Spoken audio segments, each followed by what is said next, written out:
Here's the girl. Hello, and welcome to Guilted Into It. Hola, muchachos. Did you miss me? Muchachas. Yes, welcome Oh, back, yes. Bridget. It wasn't that did good miss last you. week. It wasn't without funny you. without you, Bridget. You and were I couldn't boring. help but agree. Figured that's what it you would was say. it was a However- long 55 minutes. However, was it necessary for you not to be here? Seriously. It was because I did not start packing at all for my trip, Until Wednesday Well, evening. and I had a lot of errands to run, At 7 o'clock and at I night. was coming down with an illness, But which did afflict me on my trip. did it? Yes, I was You sick didn't- for my It trip. didn't look like it. Well, that's because I pushed through, and I took a lot of My girl. decongestant. It's my yeah. girl right there. I That's pushed right. through illness I for the said, sake of partying. I said to your uncle, I said, you see that? I go, that's how I know you're not Irish. Bridget, That's right. dealing with the same thing you are. She pushed right through. I said, you're on the couch like a whiny baby. Right. Big difference. Not everybody's as strong as I am. No. It's true. You get that from your mother. And your grandmother. Yes. Yes, And your always. aunt. Yes, from me But it's and you. true. I never And hide they it. don't get anything from just me. Don't forget about me. And you. Oh, Yes, excuse of me, course. Who instilled in you the responsibility that even if you're sick, you at least should make an effort? Yeah, that's a really annoying thing you've instilled in them. Because these two think the world's not going to go on without them if they stay home sick. And most of the time, But it it's doesn't. true. It's not true. What did I used to call you when you were an assistant principal and there was something that you really should have taken off for, but you didn't? What did I tell you? I forget what you called me. Come on. I did. I forgot. I would tell you it'll be okay, POTUS. They'll be all right without you. And you know what? I've been gone for 2 years, and they're not all right. They miss me. They do. Well, but they're still alive. Barely, still barely, barely. It's like a Things aren't slight as good. pulse. POTUS and SCOTUS. So we're gonna share some stuff. We're gonna chit chat a little bit. We have an in studio guest tonight. Very exciting. You're not alone this evening. Yes, if you were a Howard Stern fan way back in the day, you would definitely know Steve Grillo. He was the intern. I thought you lowered your phone. I shut it, but I forgot to lower it. Now it's damn it. low. Right. So, He was an intern on the Howard Stern show. He hosts his own internet show, Aftershock XL, on YouTube, and sounds dirty. it does, and he's probably going to tell us all I'm about going it. to talk to him about that. And he wrote a book called Gorilla Parts, Also sounds dirty. and we will talk to him about this. But first, you have to put up with us for a few minutes because we have stuff to say. Yes. Yes. Since you began, my lovely, beautiful daughter, would you like to continue? Yes, I was away on my sister's bachelorette party I had planned for many, many months. So it was, I would say, a success. Sarah looked seemed like to have it. a great time. We had, we went to Fort Lauderdale, so we were in the sun. I don't know if you guys can tell, but I'm bronze.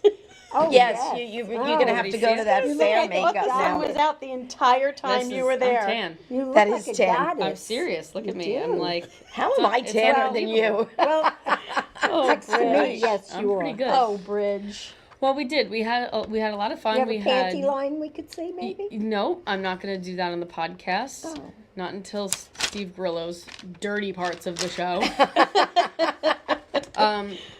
No, but we had a lot of fun. We did. We had the hibachi guys come to the I'm house. surprised you didn't burn the That was place so cool. down. It was very cool. They came. They did hibachi.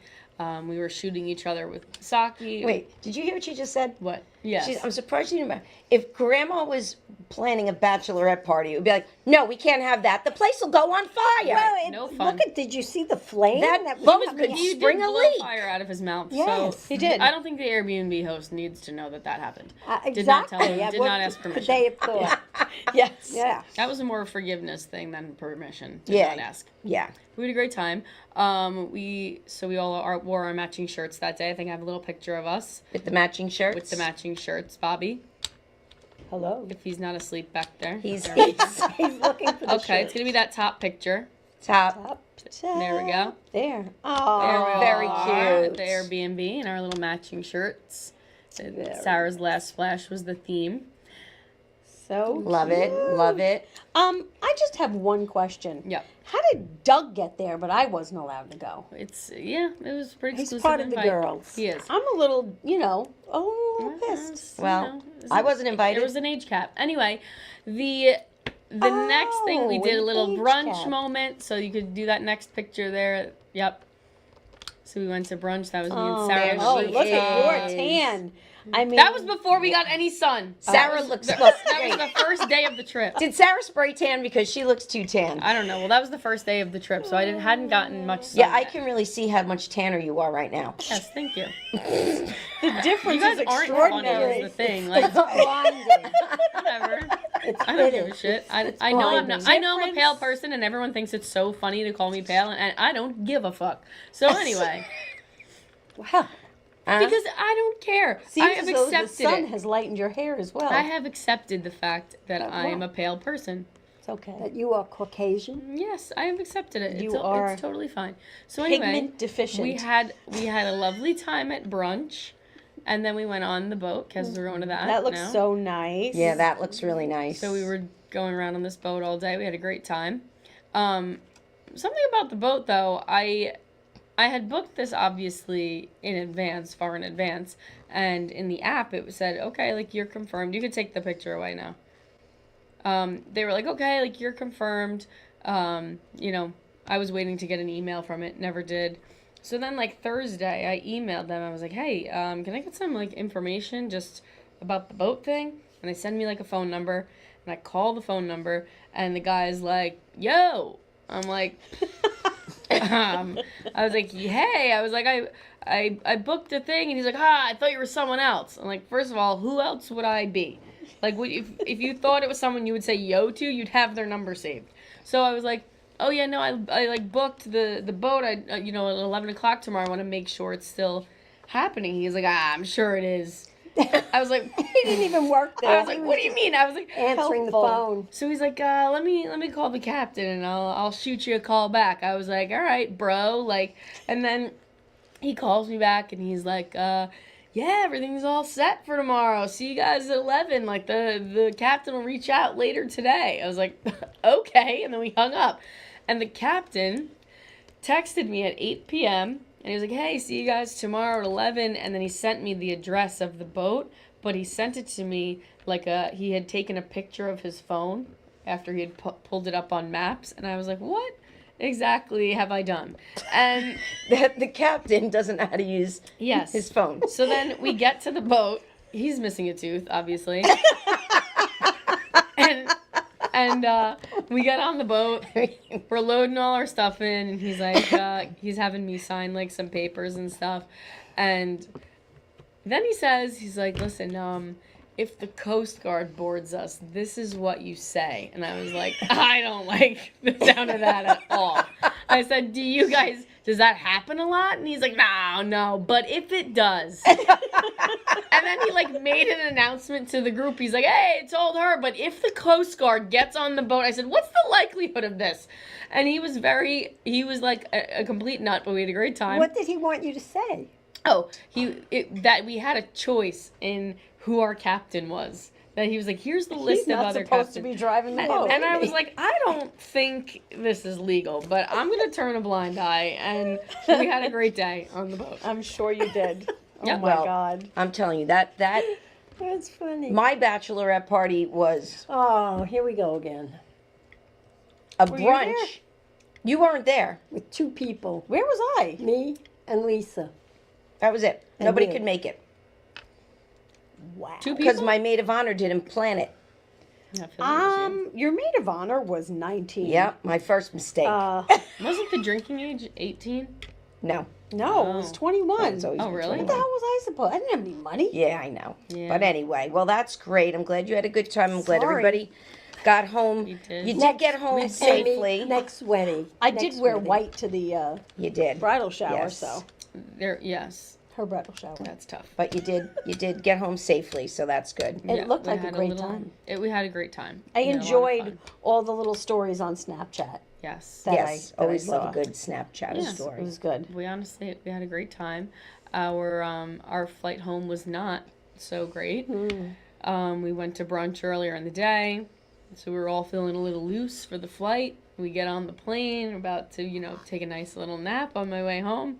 And about 40 minutes in, a passenger, a couple rows behind me, starts screaming, "I gotta get out of here!" Which is not what you want to hear. Nope. 30,000 feet in the air. I was like, "You're not going Not anywhere." ideal. Yes. So he was being restrained for the remainder of the flight, and he got he got little like zip tied, his hands around his back. He was really it was really a scene.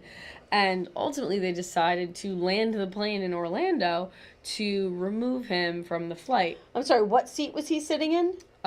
He was in the exit row, which Oh, the which is- emergency exit row. right, which is not ideal when it comes to someone screaming, "They got to get out of here." Yeah. Because he could, if he wanted could. to. Technically done that. Yes.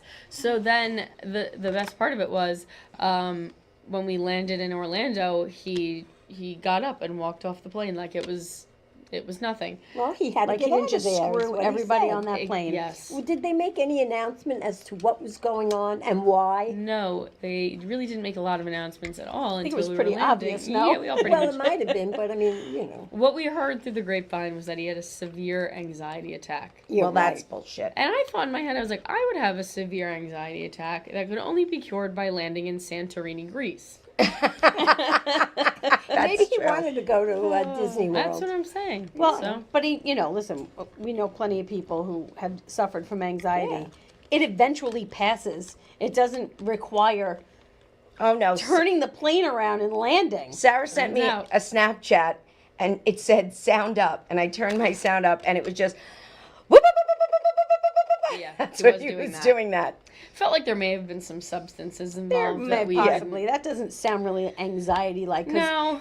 If anyone I knew was having an anxiety attack and doing that, this would have been the response. Yeah. Stop it.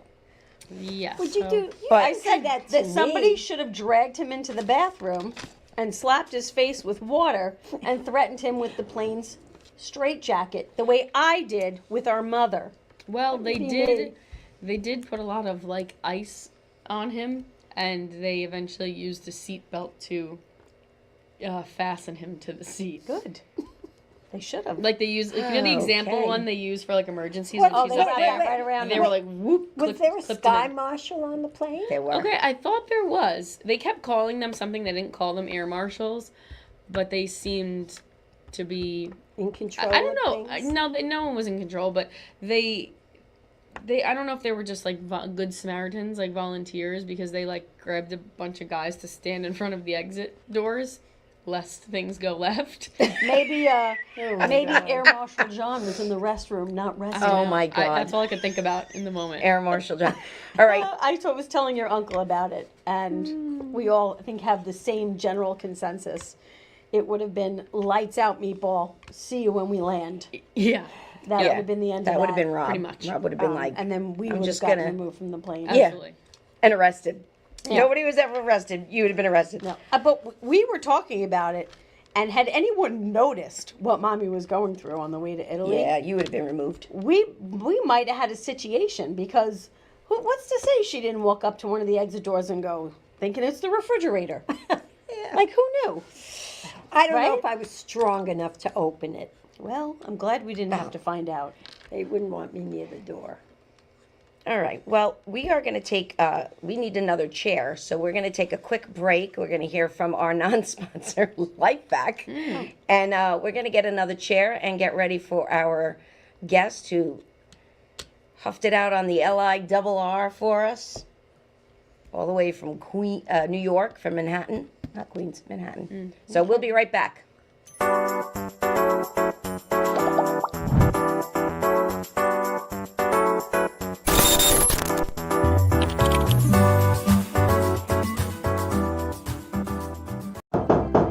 I'm sorry to bother you, but I have 30 seconds to give you a very important message. My name is Arthur Lee. I'm the CEO inventor of LifeVac, a simple choking rescue device that could save a life in a choking emergency.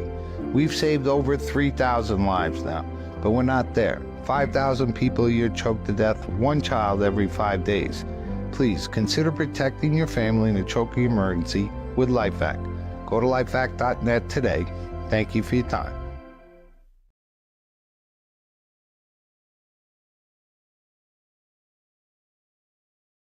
This is personal to me.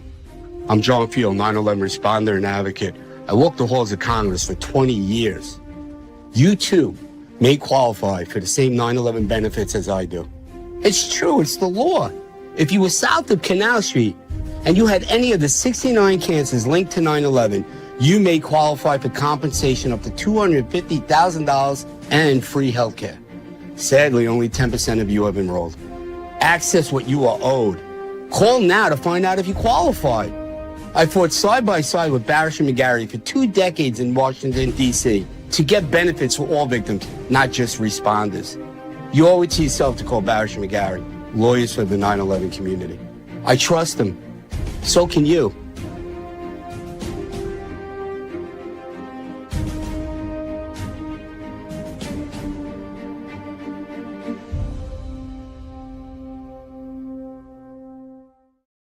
That's so cool.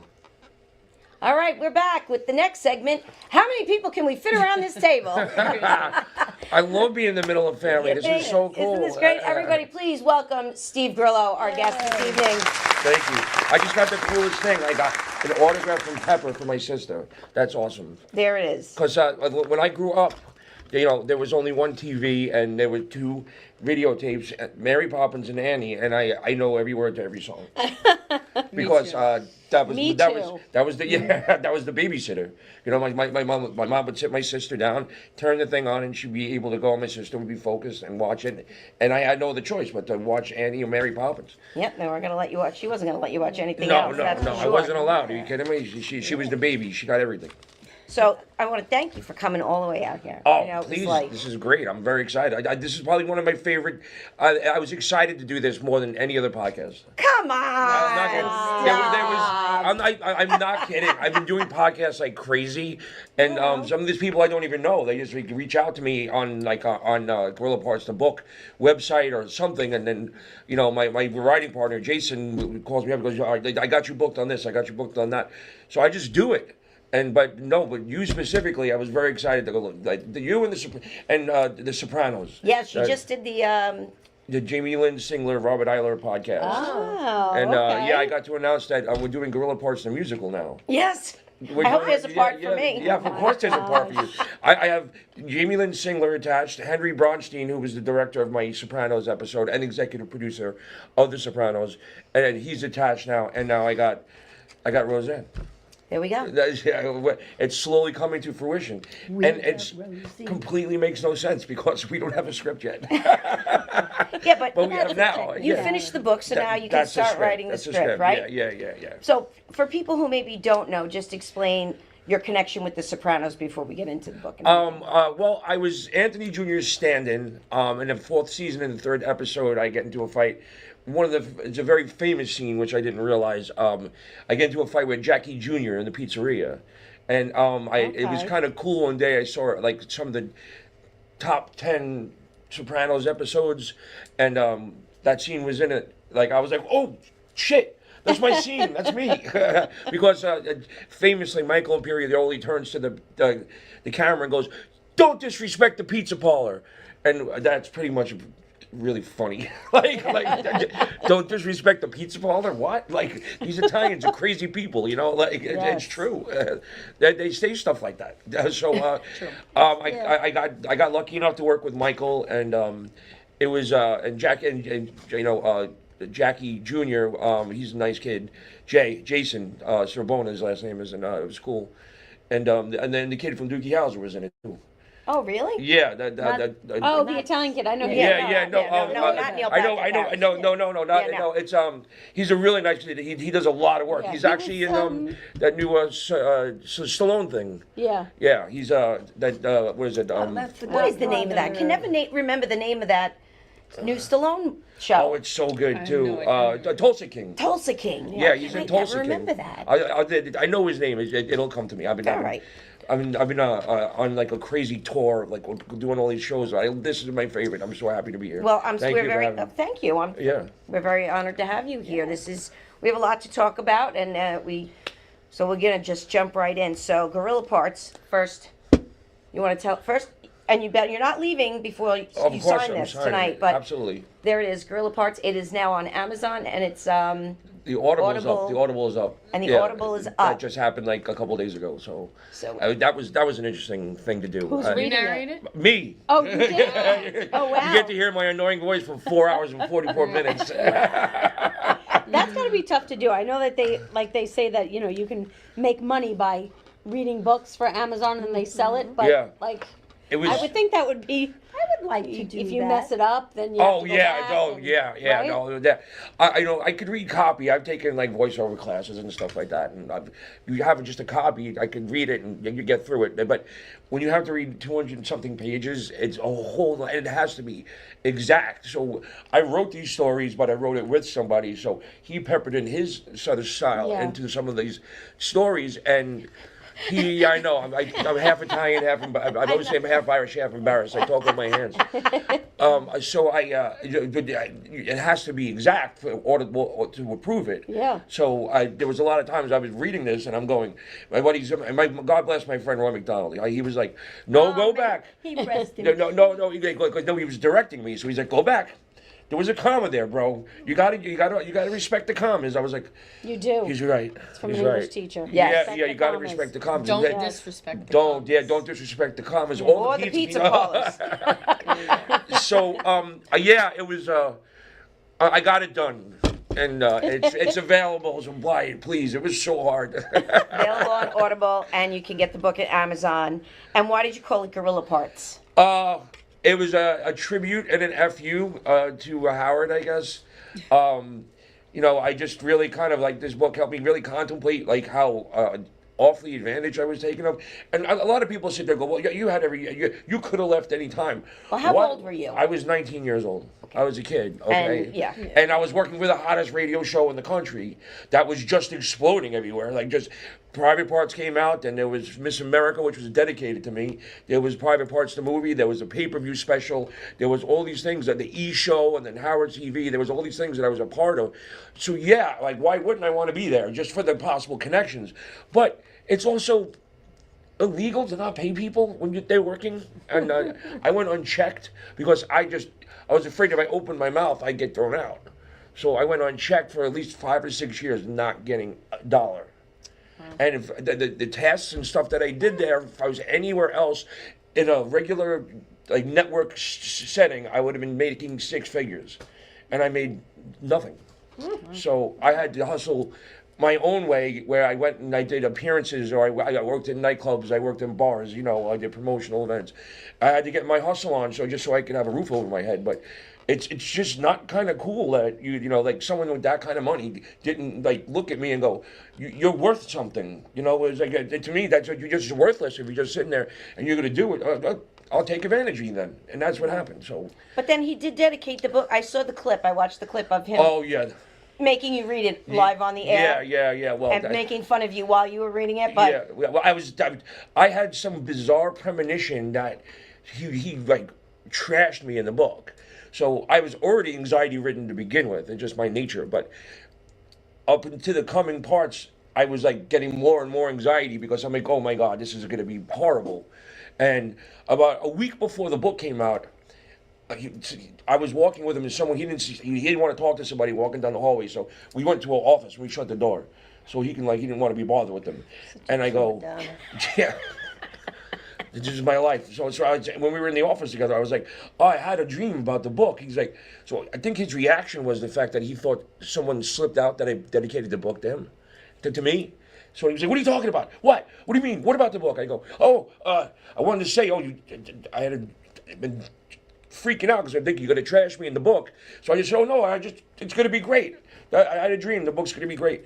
He was like, oh, okay. And it was like a weird moment. So when that morning when the book was released and he had the box of books and he opens up the box and the first book he gives to me. So I'm like, oh, and he's like, I want you to read this. I'm like, he's going to make me read him trashing me? So I literally was having a panic attack. If you watch me like read this, because I go, oh, he goes, what's the matter? I go, I don't know. Like, when I got to a certain point, I could see my name towards the bottom, and it was just so overwhelming that I literally messed up instead of the word debt, I said debit.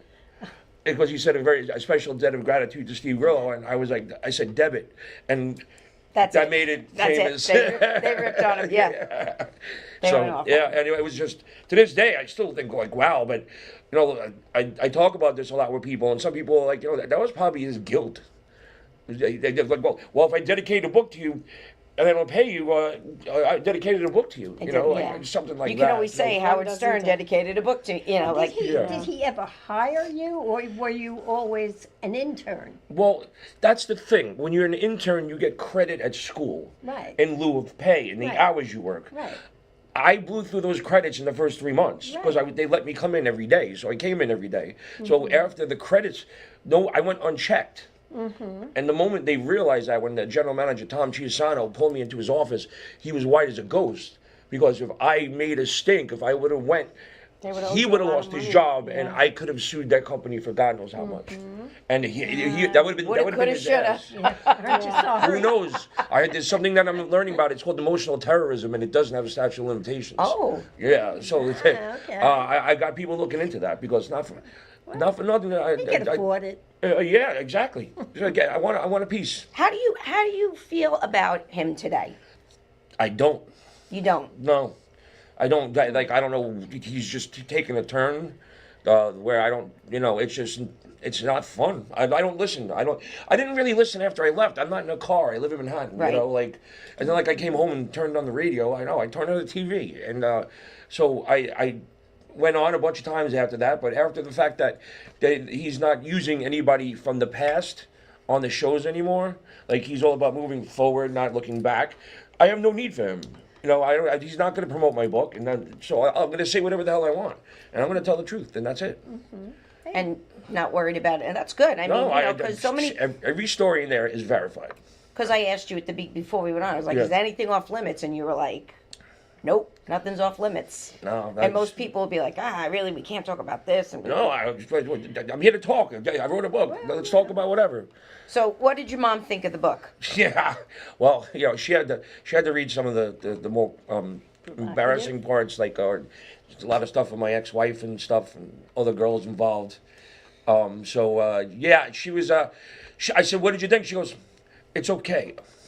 Like she was disturbed, but she didn't want to say she was disturbed. She was like, you know, like, I know she wanted to go, "Really, Stephen?" You know, which I got my whole entire life, but at this time it was.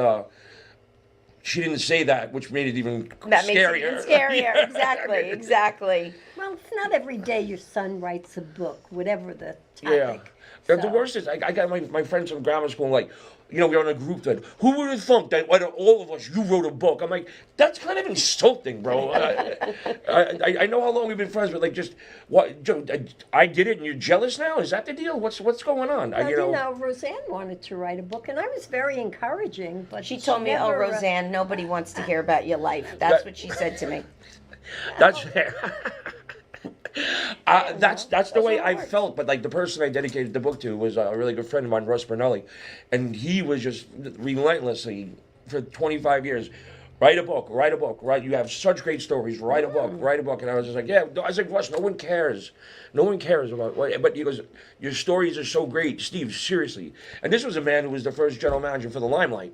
Okay, so he's got stories even more so than I do. And he was, so I met Jason and I told him a couple stories, and we sat down and we wrote 13 pages without even thinking. Well, you have to, you know, and people say this to me all the time about the movie. You know, you were a part of radio history. Yeah. So anybody who was listening to Howard Stern at that time, religiously, Oh, they did. you know, Yeah, they bled. like I told my They bled. brother-in-law, and he knew who you are, you know, so those people will be interested, and then, you know, and then it gets talking, and then, they'll say, this, you got to read this. This was when Howard Stern, you know, and then that's how it goes. But And it's not so- just a book about Howard Right. Stern. It's about your life. The Sopranos, Yeah. my early childhood, my wrestling years. There's like my nights at Scores every night. You know what I'm saying? Lord. So, Oh, that's the part that made your mother blush. Yeah, my ex-wife is a whole chapter. We're still best friends. Don't get me wrong. But you know, we had some interesting things going on there. It wasn't a conventional marriage, put it that way. She liked girls, so I didn't have to cheat. Conventional for Yeah, sure. I didn't have to cheat. She just brought him home. She was okay with that. Yeah, There you but, go. no, but I could never pick the girl out. There was always she had to pick the girl, Well, and I'll take that. yeah.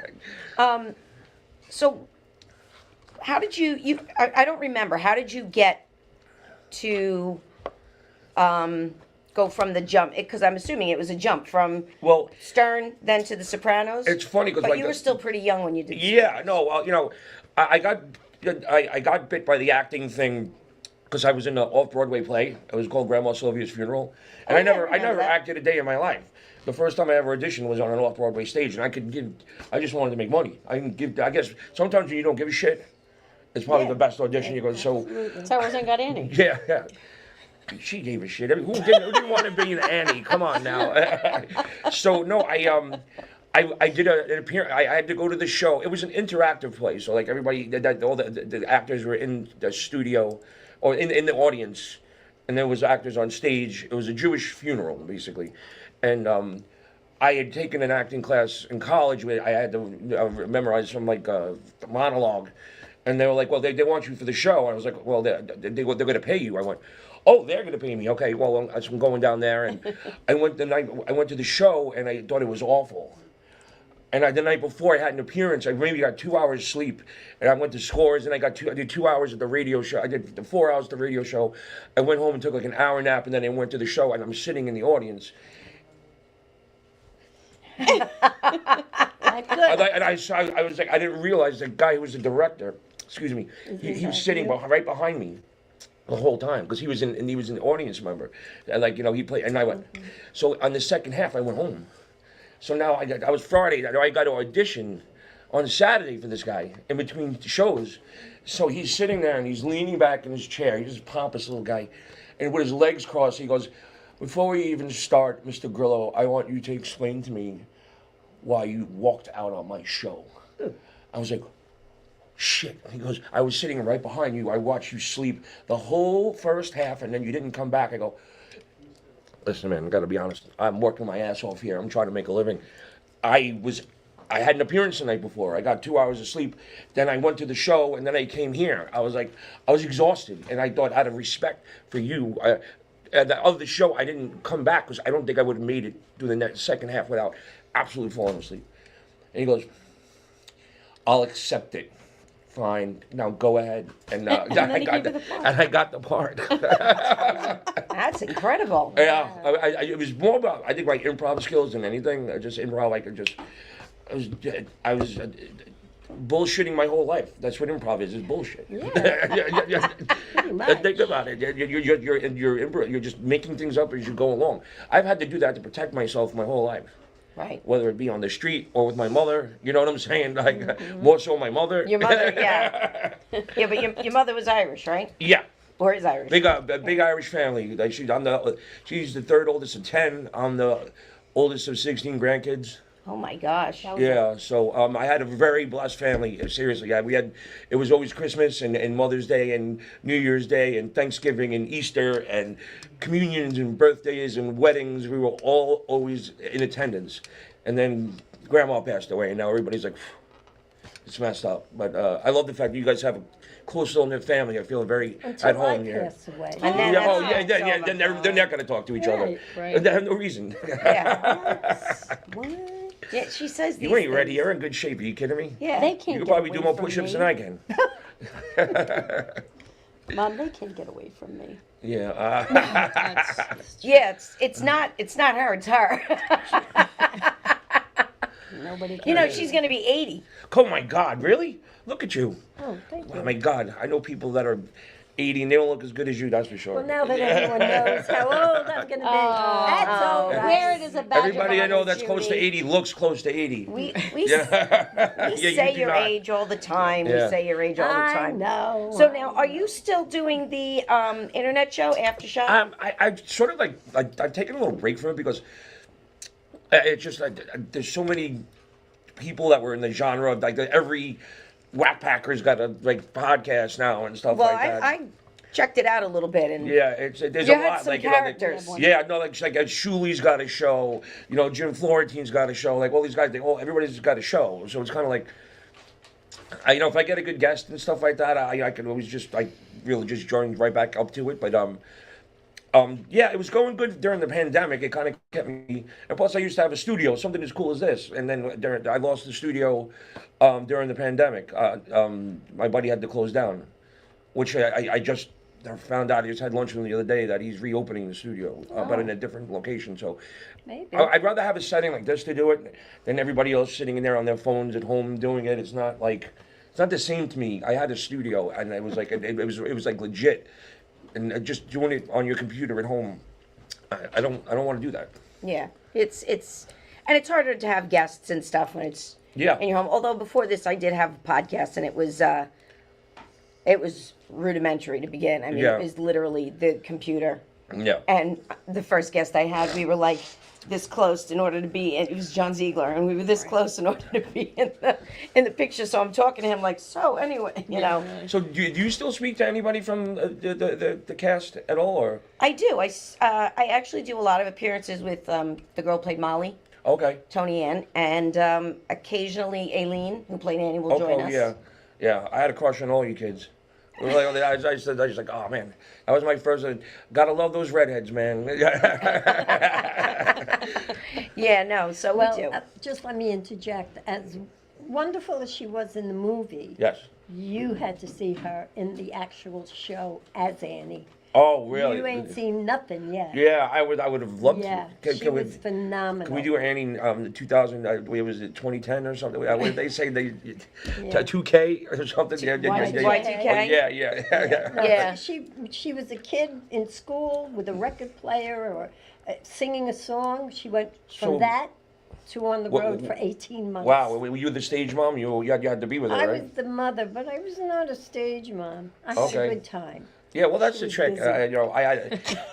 Isn't it though? I said you were busy. You were probably more famous than she was, right? No, not at all. I had to do a few interviews and all, but Yeah, no, no. it was all well, about her. working on The Sopranos, like Robert Eiler always had to have somebody there. You have to have whether it's It's very funny because on the movie, yes, someone had to be at all times.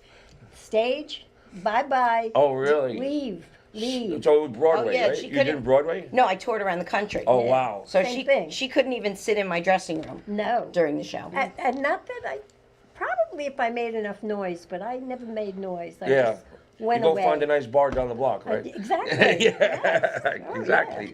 There's always a nice bar down the block. Absolutely, and she had a good time. Yeah, I yeah, did. She It was a could. She great- always says she wants to write a book. yeah. She hasn't. Okay, it's not easy. I'll tell you that. How did you start? Like I said, Because honestly- a good friend of mine by the name of Ron Barber, who I thank in the book, he's a comedian and an actor, and we're really good friends. And he brought me out to lunch one day. He was like, I want you to meet my friend Jason. Jason in the Hidden wrote a TV pilot. And Jason also, he's actually in Vegas right now. It's really interesting. What was your friend's name? Ron Barber. Oh, okay. And so Ron introduced me to Jason. Jason's like wrote this play and he's touring with it. And it's called The Last Match. It's actually funny. It's like a rock opera with WWE. Oh. So yeah, it's sort of like there's So he could turn this into a play. Yeah. No, I'm not kidding. Like, I think I could do a one-man show with this, but also bring in music. Because I'm not musical. I can't sing. I can't do anything. Like I can't play. I never played a tune on an instrument, but I could write some funny shit. Yeah. So I think that's what's going to happen. I'm going to turn it into more of like me reading a passage from the book, and then have people like reenact it in a musical. So it's going to be like in and out. So it's like not just me standing on stage for 2.5 hours. No one wants that. So You never know. and so I think so now it's like you lie enough about something and it actually become truth. I did started out as a goof and now it's not. Now it's not. Yeah. And so, because everybody's like, oh, I want to write a book. They're authors, they're famous authors, and they've got their whole process. But for somebody who's never done it before, like, did you just start talking and he was taking Notes. Notes. Yeah, it started off. We were at the bar.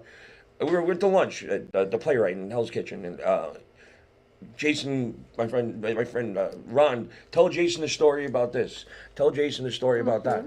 And then by the time the third story, Jason went to the bathroom. He goes, well, you know, he's a writer. Why don't you have him write? And I asked him, I was like, would you, I have all these stories. Would you want to help me write them down? Maybe make a book out of it? He goes, oh, sure, why not? And we sat at lunch one day, just like we're kind of doing right now. And he sat there and took down notes, and all of a sudden we had 13 pages. And I said, this feels kind of right to me. What about you? And he goes, this is great. So I would text him stories, and he'd have a catalog of all different stories that I remember.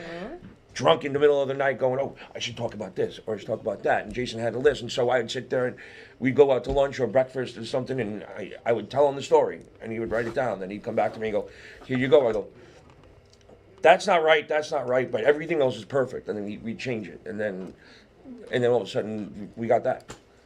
That's incredible. That's Yeah, his incredible. kids, his family came up to the campground one weekend that I go to. The kids were in the pool all day, and we sat at the pool and wrote for 2 days. You know, it's like it was just it's things like that. It was just way too easy for me to just sit there and tell stories to someone that was just sit there and laugh at everything I said. So, and then we got this. So.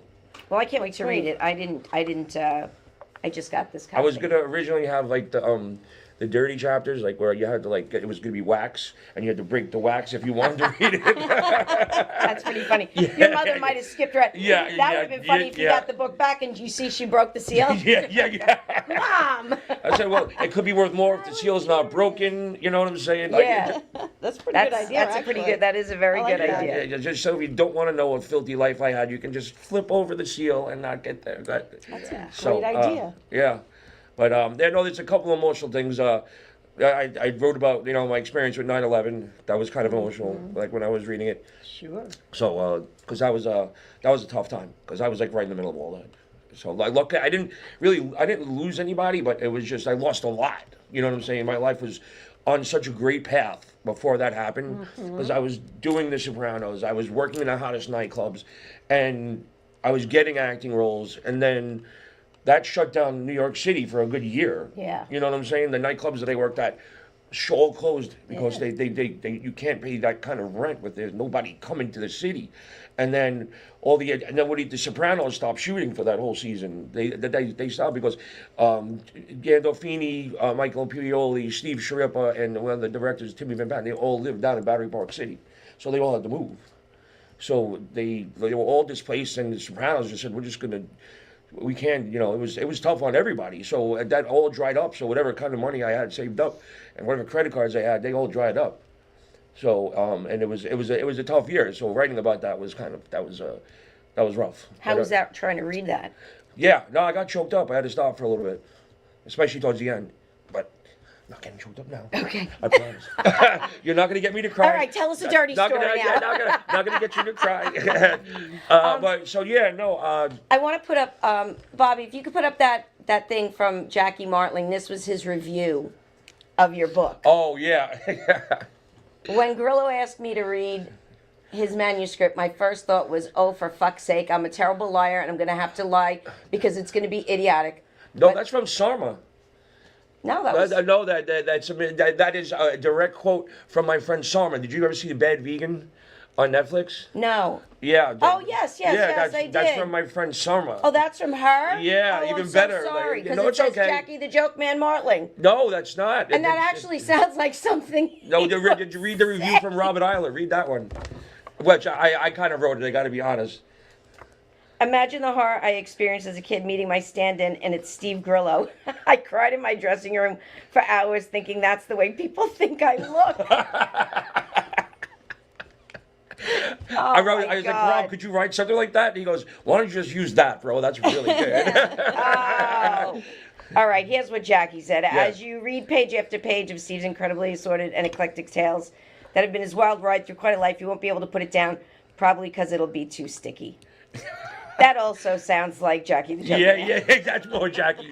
That was my friend Sarma. She just wrote a book, The Girl with the Duck Tattoo. Because she got brainwashed by this guy. She wound up stealing millions of dollars, because of this guy. And now then she went to Rikers for like 8 months. Like she literally she was like the original Orange is the New Black. Like, you know, and she's a really beautiful girl. Like the blonde hair, everybody like gravitates towards her. And she literally did some hard time in one of the worst prisons in the country. Wow. And when she came out, Netflix grabbed her and she lost everything. So like, well, we want to tell your story. We'll give you. I don't even know. I don't ask people what they make. So I know they gave her a really good enough money to get her feet back. You know, and they kind of sabotaged her. Netflix kind of really did an awful, like, backwards thing about her, and edited it in a way where she looked like a monster, and she's not. She's actually a wonderful, sweet person, and a good friend. And so now she wrote a book talking about how Netflix screwed her over, and she's doing another documentary, which I just shot. So, and she's also really fun to look at. Imagine doing hard time for what did she do hard time for? She basically stole a bunch of money from investors because this guy convinced her to steal, and they went on the lam, and she got busted because and she had the restaurant was called Pure Food and Wine. The balls on this girl. She's actually reopening the restaurant that she stole money from in the same exact spot. So because she's vindicating herself, and so it gets into my wife. My wife became a raw vegan, and that restaurant was down the block. And I don't know if you know anything about raw vegan. It's not a fun way to live, and it kind of makes you go crazy because you don't have the right proteins. Your body craves those things. So she was a raw vegan for 3 years. So that was like the only place where you'd go to eat. Make me crazy. No, not even. You can't even have like. Yeah, so you know what vegans are? The vegans are that you can't have anything from an animal. But some vegans can cook things. They'll cook the vegetables. They'll cook this. No cooking, nothing whatsoever. It was like you're eating raw vegetables every single day for 3 years. Like We came. What did she say? How barbaric. We came a long way. Well, Yeah. Eating over. If my fire. wild berry drops aren't raw vegan, I'm out. Amy, the Dubai chocolates are not raw vegan. So my wife, that's why we became friends with Sarma, because we were there like, once a week or whatever. And I had, they have very creative ways of making things that aren't cooked interesting. But like I like the Caesar salad. Yeah. We went to a vegan restaurant. There's a friend of ours. It was her birthday, and she was like, "I'm been having some issues, so I'm trying vegan." Yeah. No. I would rather be gluten-free. I don't even know what that is. vegan. What is gluten? What is white gluten? flour. It's gluten. anything that's delicious. Yeah, exactly. Pasta, Anything bread, made in America. cereal. Or now they're finding it in everything. cookies. They're now Yeah. gluten-free wine. How is there gluten in wine? Like, I don't There is no understand. gluten in wine. They slap that label They on now, slap it everything on there. now, and people are eating it up. It's crazy. Gluten So free. we but the place was really popular. Like it was like you had to get a reservation. I actually watched that documentary. Yeah. So And it's interesting that what you said about it, because she did kind of look like a piece of shit at the end of it. Yeah, and they actually, on the documentary that they just did now, they played the clip that they altered, and it's really awful because she didn't say what they put on there, and it ends with their bad edit, their fucked up edit, and makes her look such like a monster, and she's not. So she's got this book out, and so but that's how we wound up dealing. My wife was she started off with getting colonics from this vegan guru guy. Oh my God. So she was going Robin, what's her name? do Quivers. that? Yeah, that's the same guy. Oh, That's the same guy. there you go. So he's the guy's he's a mental terrorist. I'm gonna use that a lot right now. He basically my ex-wife was highly suggestible. Like some people go to a hypnotist and they go and they're out, and some people just it doesn't work. She is one of those people. If you go to the hypnotist, she's out, and you can totally program her to do whatever. So when you're getting a colonic, it's a very relaxed state. The lights are down, the candles are on, the incense is burning. There's new age music going on. Kind of like a colonoscopy, but with the frills. Yeah. You don't have to go to the bathroom for a couple of days. You're good. So while she was lying there in that state, he was programming her. You can't eat. You should not. this is wrong, this is dirty, this is horrible. You can't do this, you can't do that. So every time she came back from a colonic, she was like, Gil says I shouldn't do this. Gil says I shouldn't do that. Oh boy. And years later, I was telling a friend of mine, Mark Hudson, who wrote like Living on the Edge for Aerosmith and stuff like that. He was the Hudson brothers, and I was telling him the story, and he goes, "Is his name Gil?" I go, "Yeah." He goes, "He did the same thing to my wife. He does it to other people." All right, stay away from Gil with the Yeah, colonic. oh my God. Holy But cow. Mark went down there and they kicked his door in. Oh my He goes, God. "What you're doing to my wife is what I do with my guitar." Oh my God. All right, so we have just a few minutes left. What other? You have anything coming up with this? You have book signings No, coming? I might be doing something. I don't have anything I can announce right now other than the Audible's up. I'm on the TikTok thing. I'm on the Instagram thing. I'm on the Facebook thing. I'm out there promoting it hard. I got a lot of different people that have my back, and it's been a wonderful ride. I can't wait to make money. Yeah, It'd be great. won't that be nice? Yeah, wouldn't that be great? nice? All right. You have any shameless plugs, my dear? Oh, I have some shows coming up, I think. All right, let me do mine first because you have You go. you Come have on. way more than I do. I Does your have mom have a rant to do? I think is it Judy's rant? What's going on? her. Oh, no, I'm not ready. We can save it. We'll for save next- it for Okay. next week. So I have May 1st. I'll be at Napper Tandy's in Huntington, That'll be here in before you Northport know it. rather. I'm sorry, in Northport. And then May 4th, I'll be at the Forest Hills Comic Con. May the 4th be with you. That's a May big the Star 4th, Wars that's day. right, Yeah. that's right. And then I'll be at Paisan Con, May 9th and 10th.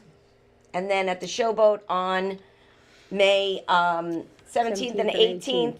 And I also have, it's a private show. I'm not even going to talk about that one, but Okay. whatever. Private Bridget? show. I'll be doing stand-up at Overgeek Brewing Company on the 25th, and then I'll be at Spider Bite Brewing Company on the 26th. So if you love beer and comedy, go to one of those. Amy, any doctor's appointments I coming do up? have a plug. Excuse me. Bobby, if you would be so kind. On Saturday, I will be getting my hair cut. Because this morning I walked around for about an hour like that, Wow. and no one in my How house could told you- me, which No, I think yeah. is very How could you rude. not show up like Yeah, that? That's great. So, You should come in a robe and their hair like that. so I immediately made a hair appointment. Wait a minute, Okay. Bobby, just put that back real quick, 1 minute. That reminds me of Bugs Bunny, an Yes. interesting monster. Yeah. Deserves an Good interesting people. hairdo. It was like a whole thing was Yeah, that's a happening. lot. The gossamer.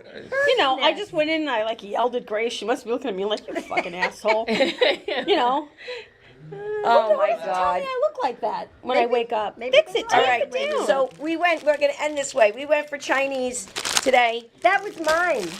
Oh. and we Well, got okay. fortunes. It's, you So know. we're all going to see what our fortunes are in the fortune cookies. My mother used to say when we were little, mine's going to say, crawl in a hole and pull the hole in after you.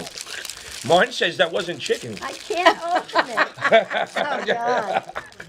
I can't open mine. I got you. Oh, thank you. A lifetime of think your daughter would help successful you. ventures is yours to create. You see? I'm halfway done. Okay. That's very. Mine says prioritize self-care as a daily ritual. There you go. You're going I'm to get your getting hair done. Wow. Bridget? There you go. Mine says your social life will thrive in December, which is unfortunate because it's April. Oh, well. I guess it's good. It could be a long summer. Seriously. Steve, what does yours say? Don't miss out on your big chance to win big. Wow. Don't On miss your out. other side, these are No, your lucky numbers. That's the no. That wasn't maybe that not. wasn't chicken. No, love will find you. Love will find its way into your life this February. February. Damn it! I got a Longer long than way. You got to wait till February. Damn it! I think it passed through. Yeah, yeah. Well, mine says this Saturday, take a break and indulge in That self-care. one should have been mine. Now, That my should've been. question is, if these months are any indication of when these Yeah. cookies will Oh no. That's what it is. All right, everybody. Thanks so much for watching tonight. Steve, thank you so much. Thank you so much. Audible, his Yeah. book is on Audible, and you can get it on Amazon. Gorilla Parts by Steve Grillo. I can't wait to read it. I just finished the book, so I have nothing on deck. So Oh well. this yeah. is next. Apparently, you can't put it down. Appa- because it's sticky. Yeah. Stay tuned for Laughter Saves Lives Live with John LaRocchia and Rich Walker. See you next week.